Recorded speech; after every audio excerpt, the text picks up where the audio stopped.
Hey you guys, so here my client is mapped out and I am going to show you how I prepare them for ombre powder.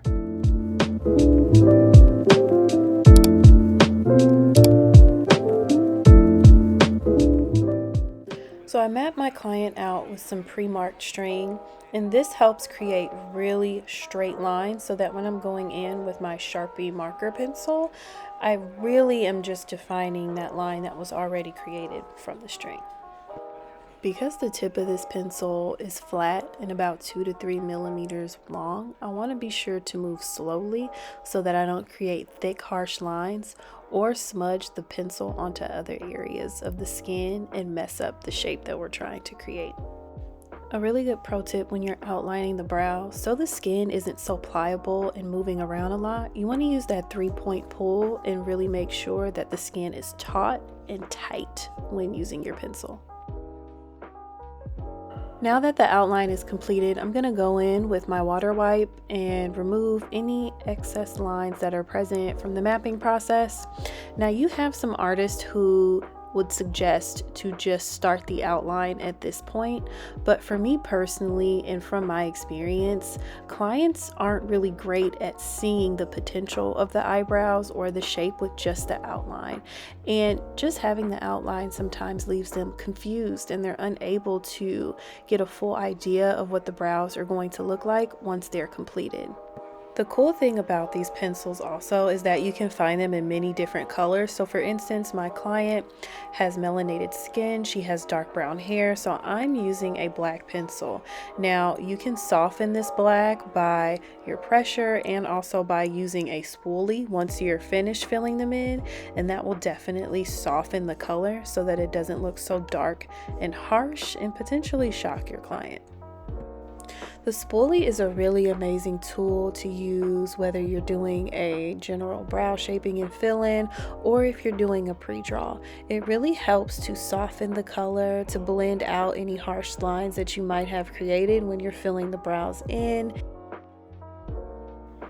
Next, I'm going to go in using some concealer that is about 2 shades lighter than my client's skin tone.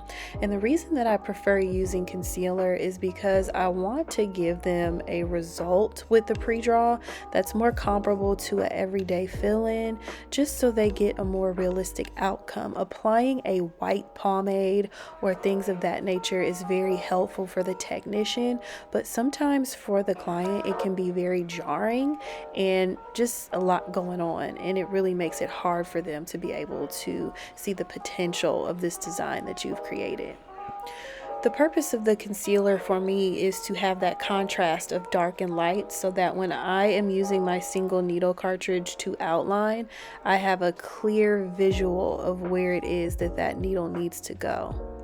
I highly recommend using a concealer that you have to squeeze out, because when you're dipping into things or having to open and close it, a lot of the times that can lead to cross-contamination or potential bacteria getting inside of the product.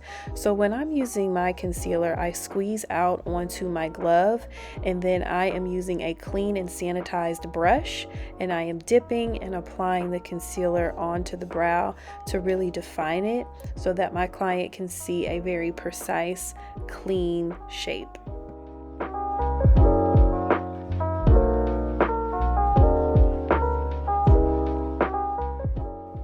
Before I show my client her brows or her pre-draw, I like to go in with the lip brush and blend out any harsh lines so that this concealer gives somewhat of a halo effect around the eyebrow, really highlighting and bringing out the shape.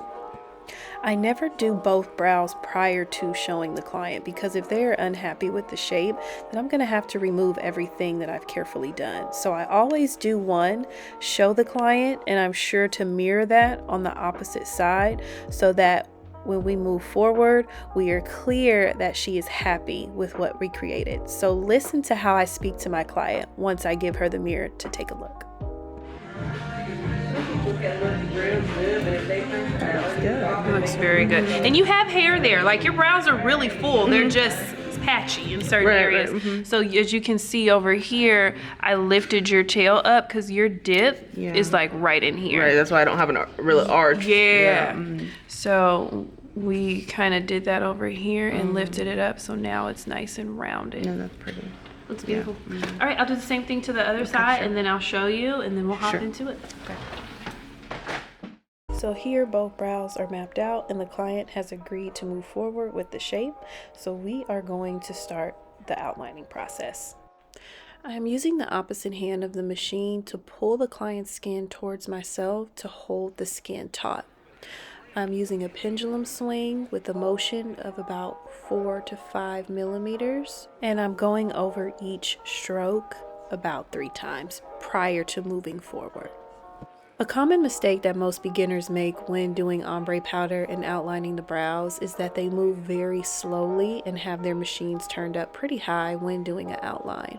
When you do this, you create really dark, harsh outlines on the client's brows, and you find yourself spending the entire service trying to saturate the brow to match that dark, dense outline. One thing that's helped me avoid this mistake is moving a little more swiftly when I'm doing the outline, so that instead of creating harsh dark lines, I'm kind of creating like this pixelated outline that's very soft, so that I can come back in and saturate the brow and not have to worry so much about making it match the outline. There are many different ways to outline a client's brows, but one thing that I have found that works for me is working towards myself. I feel like when I am moving my machine towards myself, I have a lot more control and I'm really able to hold my machine and work very steady versus if I'm flicking the machine forward away from myself. So another really good pro tip is to always make sure that you're working in the direction going towards your body. So if you have to go on the other side of your client in order to get that motion correct, then do that.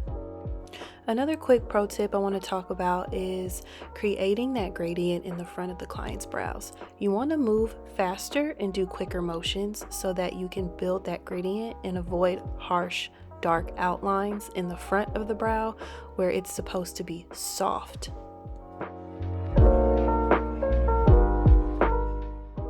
After I've outlined my client, I switch my needles and go in with the 3RL and I shade the entire brow to get a nice first pass and break the skin. This is the client's brows after the outline and the first pass. We went ahead and did the same thing on the opposite side, and now I'm coming back in, rubbing that numbing cream in so that I can really take a look at how the brows have worked up.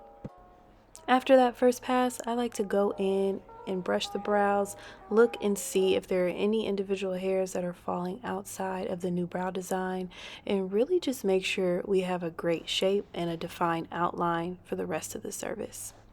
I like to tweeze these hairs and get rid of them so that they don't get in my way when I'm moving forward with the service. Thank you guys for watching. I hope this video was helpful. Please like and subscribe for more content like this.